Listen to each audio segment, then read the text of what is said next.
नमस्कार। स्थापित शास्त्रों के अनुसार बीमारी के दौरान अगर किसी की तबीयत ठीक नहीं है तो लगभग हर व्यक्ति या परिवार का कोई ना कोई व्यक्ति ईश्वर की आराधना करता है और कई फिल्मों में कथानक में दिखाया गया है कि ईश्वर की यह आराधना सफल रही है। प्रश्न यह है कि क्या है वैज्ञानिक है? जो लोग ईश्वर में विश्वास नहीं करते वे इस प्रकार की भ्रामक और अवैज्ञानिक आलोचना करते हैं और ईश्वर के अस्तित्व को चुनौती देते हैं। प्राचीन इतिहास में कई महान वरिष्ठ लोगों के द्वारा अनेक अवसरों पर ईश्वर की आराधना करने का अभिलेख मिलते हैं। विश्व के कई महान लोगों ने प्रार्थना की है कि यदि ईश्वर उन्हें पुनर्जन्म दे तो वह उन्हें अपने देश में ही मिले। इन सब का तात्पर्य यह है कि हजारों वर्षों से सभी प्रकार के कारणों से ईश्वर की आराधना करने की एक पद्धति रही है और वह आज भी विद्यमान है। इसलिए यदि समाज को बहुसंख्यक वर्ग इस प्रकार ईश्वर की आराधना करने में विश्वास करता है तो हम उन लोगों की बातों पर विश्वास करके ईश्वर से यह प्रश्न क्यों पूछते हैं जो ईश्वर में बहुत कम विश्वास करते हैं। जैसा कि आयुर्वेद में वर्णित है, रोगों के प्रकार आध्यात्मिक प्रकृति की भी होते हैं और उसके लिए उपचार ईश्वर की आराधना है। चूँकि ईश्वर सर्वोच्च है इसलिए किसी भी अवसर पर ईश्वर की पूजा की जाती है। इस अवसर पर हम देखेंगे कि इस पूजा के संबंध में भारतीय दर्शन पर आधारित आयुर्वेद की भूमिका क्या है। प्रत्येक व्यक्ति के लिए अपने जीवन में ईश्वर की पूजा करना या उनका नाम जपना आवश्यक है, न केवल बीमारी के कारण के लिए बल्कि किसी भी अन्य कारण से। यह स्पष्ट है कि सर्वोच्च ईश्वर की पूजा करना आवश्यक है। जैसा कि आयुर्वेद में कहा गया है, प्रत्येक कष्ट या स्थूल अर्थ में रोग कहा जाता है। जब भी हम दुखी होते तो वह भी एक प्रकार का रोग होता है। यह प्रकृति में बहुत हल्का हो सकता है, इसलिए हम उस तरह से इलाज करके उससे छुटकारा पा सकते हैं। आयुर्वेद में ज्वर नामक रोग वर्णन किया है और इस रोग को मानक मानकर अन्य रोगों का उचित उपचार किया जाता है। शरीर के विभिन्न अंगों में होने वाले रोगों का संदर्भ ज्वर रोग से उत्पन्न होता है।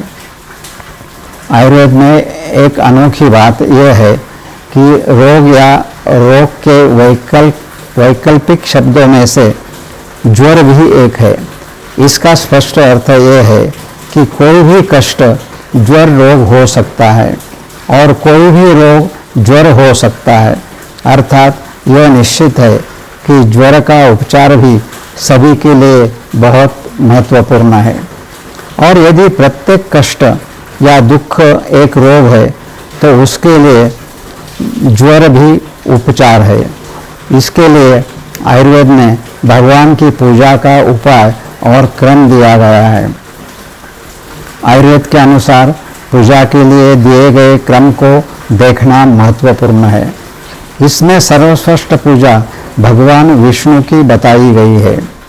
आयुर्वेद में स्पष्ट उल्लेख है कि सभी ज्वरों के लिए भगवान विष्णु की पूजा और आराधना की जानी चाहिए और इसके लिए आयुर्वेद में स्पष्ट किया है कि व्यक्ति को विष्णु सहस्त्र नाम का जप करना चाहिए। आयुर्वेद का लिखित ग्रंथ कम से कम 3000 वर्ष पुराना है और जब यह कहा जाता है कि 3000 वर्ष पहले विष्णु सहस्त्र नाम का जप करना चाहिए तो ये बहुत मायने रखता है। हमें इस ध्यान में रखना चाहिए, विष्णु वह देवता है जो संसार का पालन करते हैं, इसलिए विष्णु संरक्षक देवता है और जो संरक्षक है उसकी पूजा करना ही इसके पीछे का सूत्र है। और एक स्पष्ट निर्देश भी है। विष्णु के जप के बाद आयुर्वेद जो दूसरी पूजा बताई है वो देवाधिदेव महादेव की पूजा है। महादेव को प्रसन्न करना अन्य तुलना में बहुत आसान है, इसलिए उन्हें भोले महादेव कहा जाता है। और इसलिए कहा जाता है कि किसी भी कारण से किसी भी दुख में उनका जप और पूजन करना उत्तम है। अगर व्यापक स्तर पर देखें तो लगभग हर गांव में महादेव का एक मंदिर होता है और पूरा गांव इन्हीं महादेव की पूजा करते हैं। हम महादेव की पूजा करते आ रहे हैं। यह इतने हजारों वर्षों से चला आ रहा है कि इसके पीछे कोई न कोई कारण जरूर है। ये समय के प्रभाव में आज भी विद्यमान है। मैं आपका ध्यान इस ओर आकर्षित करना चाहता हूँ। अब हम अलग अलग तरह के गलत कर्म करते हैं और उस कर्म के अनुसंग से हमें फल भी प्राप्त होता है। उस वजह से आराधना करने के बिल्कुल तुरंत ही आपको जो चाहिए वो मिलता है, ऐसा नहीं होता। परंतु परमेश्वर का स्वरूप असली कुछ व्यक्तियां हैं जिनकी आराधना ही बहुत आसान तरीके से हो सकती है और उनकी तरफ से उनका प्रतिसाद हमें निश्चित तौर पर अनुकूल ही होता है, और वे है हमारे माँ बाप। इस माँ बाप की आराधना करनी चाहिए, पूजा करनी चाहिए, सेवा करनी चाहिए। इस तरह का तीसरा उपदेश आयुर्वेद ने स्पष्टपणे किया है। आज भी माँ बाप की बाबत सर्व समाज में अत्यंत आदर, उनकी सेवा करने की प्रवृत्ति ये सब में है। यदि ऐसी नहीं है तो उनसे अच्छे तरह से फायदे नहीं मिल सकते। इसलिए आयुर्वेद में माँ बाप की सेवा करने ये हमारा चिकित्सा का भाग मान लिया है, ऐसा स्पष्ट लिखा है। विष्णु देवता, महादेव और माँ बाप या सर्वान्ना, इस सभी को पालक के रूप में हम जानते हैं और इसलिए सभी आपके पालक है, पितर है। और पितरों का महात्म्य हमें पता है।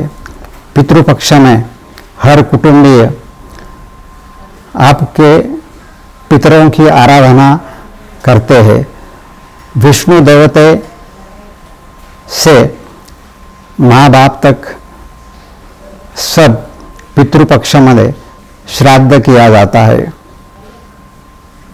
इस कारण ही एक प्रकार के परमेश्वर की और इतरों की आराधना ही होती है।